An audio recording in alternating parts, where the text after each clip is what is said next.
चीरती हुई लोहे के हिस्से को गाड़ी के, और वो मुझे लगी तब मुझे एहसास हुआ कि हम गिर गए। फिर तीसरी गोली चली, इसने मेरा आगे वाला शीशा पूरा डैमेज कर दिया। चौथी गोली पे मैं नीचे हो गया, जो गोली आपने देखा कि वो सीधी उसमें लगी। अगर मैं नीचे ना होता तो वो मेरी छाती के आर पार चली जाती। फिर वो गाड़ी 10 मीटर आगे जाके रुक जाती है। वो 2 हवा में फायर करते हैं जैसा मैंने देखा, और फिर उन्होंने फिर हमारी गाड़ी फायर किया।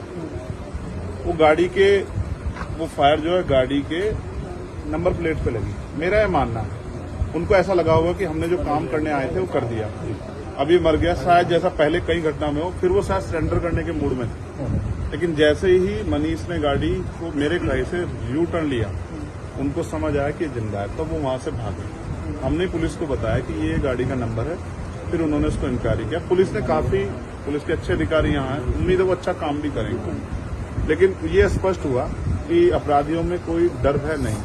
कितने लोग थे? 3 लोग। 3 लोग थे। 2 लोग असले से हमला कर रहे थे, एक व्यक्ति गाड़ी चला रहा। चंद्रशेखर जी, कोई थ्रेट कॉल आया हो आपको इससे पहले, कोई धमकी?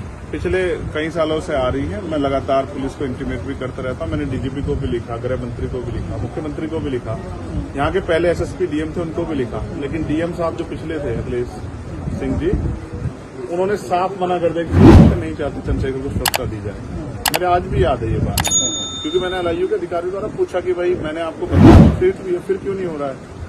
तो उन्होंने कहा भाई ये सरकार का मामला, सरकार चाहे तो दे सकती है। तो मैं चाहता हूं मुख्यमंत्री इंतजार कर रहे हैं कब चंद्रशेखर मरे, उनका काम आसान है। लेकिन उनको ये नहीं पता कि गरीबों की, कमजोरों की, शोषितों की बात करने वाला चंद्रशेखर इतनी आसानी से उनकी रास्ते में से नहीं है। अच्छा, अतीक अशोक जैसा हुआ वैसे ही कुछ होने वाला था, ऐसा आपको लगता है? अब आप इसका आकलन खुद करें कि क्या हुआ और क्या हो सकता है। आपके पास एक और बात, मुझे ऐसा लगता है कल की घटना के बाद, इतने बड़े उसके बाद भी अगर मैं सुरक्षित हूँ तो हमारे संतों गुरुओं महापुरुषों का आशीर्वाद, हमारी करोड़ों बहनों माताओं का आशीर्वाद, बुजुर्गों का मेरे पास है।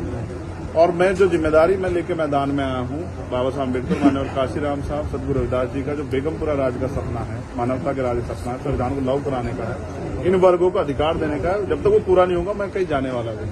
वो मीरकपुर में छोड़कर अपराधी भाग जाते हैं, तो उसको कुछ और बता रहे, कुछ तो कहानी को नया मोड़ देने की कोशिश हो सकता है वो चाहते थे जो गुजरों और दलित समाज में एकता बनी है वो एकता टूट जाए, ये होगा ही नहीं कभी।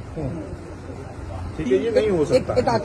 अमेठी पंचायत आप लोग कर रहे हैं अपनी मांगों को लेकर? हमारी लीडरशिप ने ये निर्णय लिया है कि जब 24 घंटे में गिरफ्तारी नहीं हुई तो हमें अपने लोगों को भी जवाब देना है, तो इसलिए शायद उन्होंने 3 तारीख का समय रखा है। मैं उसका हिस्सा बनूंगा। अमेठी के अंदर एक फेसबुक वायरल हुई है पोस्ट जिसमें आपको मारने की वो की गई है, क्या कहें? सही है उसके अलावा? ठीक, देखिए लोकतंत्र है, उनके अधिकार है, मारे या छोड़े। मैंने कहा ना, मैं पहला थोड़ा ही जो मारा जा रहा हूँ या जिसको मारने का प्रयास किया, मुझसे पहले बहुत मरे हैं, लेकिन उनको कोई जान नहीं रहा था। मुझे लोग जानते हैं तो मेरी बात आगे बढ़ती, लेकिन मैं अपने लोगों को मरने नहीं दूंगा, ये भी मैं उनको संदेश देना चाहता हूँ। ये पोस्ट किया है अमेठी क्षेत्रीय महासभा से कि इस बार तो बचिए, अगली बार नहीं बचेगी। देखो, मैं गोली से डरता नहीं, मैं गोली से, बंदूकों से नहीं डरता हूँ, मैं संवैधानिक रास्ते से चलता हूँ, संविधान को मानता हूँ। गोली चलाने वालों को भी कहना चाहता हूँ कुदरत उनको सद्बुद्धि दे, गलत जगह पंगा ले रहे हैं।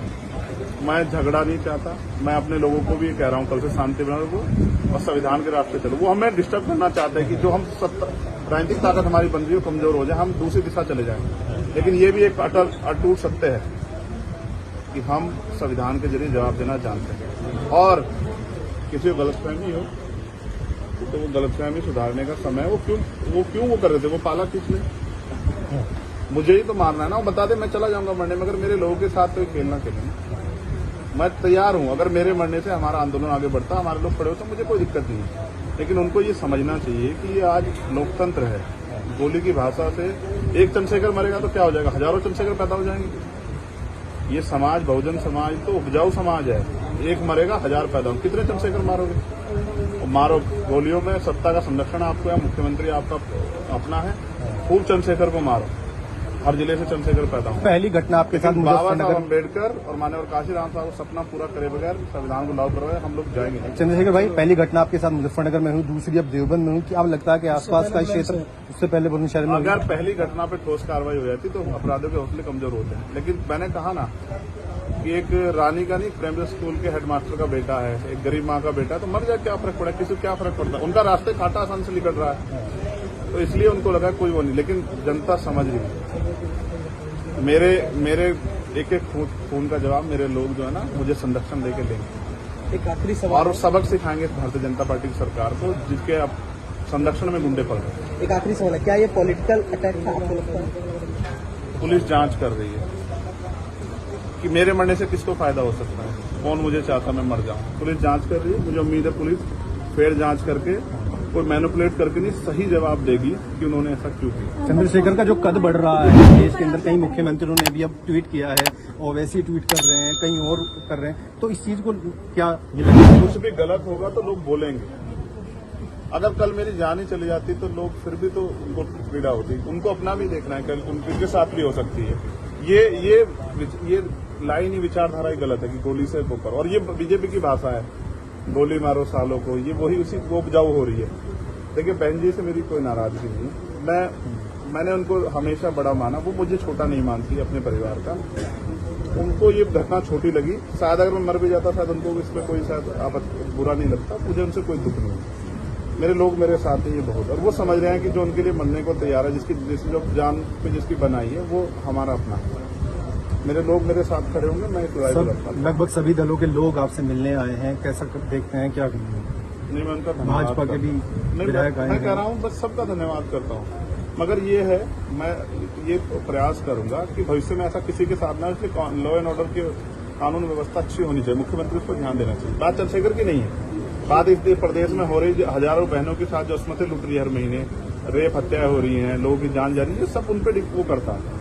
तो वो मुख्यमंत्री पद में बैठे हैं, अगर वो इसको संभाल नहीं पा रहे हैं तो क्या फायदा, तो उनको इस्तीफा दे देना चाहिए। फिलहाल आप ठीक है, डिस्चार्ज किया जा रहा है? ठीक आपके कार्यकर्ताओं ने आज जो है जगह जगह ज्ञापन दिया है, सहारनपुर में दिया, अगली रणनीति क्या रहेगी किस हिसाब से? कोई रणनीति नहीं, पार्टी के सीनियर लीडर जो तय करेंगे हम लोग उसका काम करेंगे। और दूसरा मेरे पीठ में जहाँ गोली लगी है वहाँ ड्रेसिंग जारी है, ठीक है, पहले से आराम है, बस एक जलन और घाव है, जख्म वो तो है ही, सांस लेने में दिक्कत थी, बीपी जो है फ्लक्चुएट हो रहा था, फ्लक्चुएट अप डाउन हो रहा था, वो ठीक है पहले से। ठीक है, चलो ठीक है।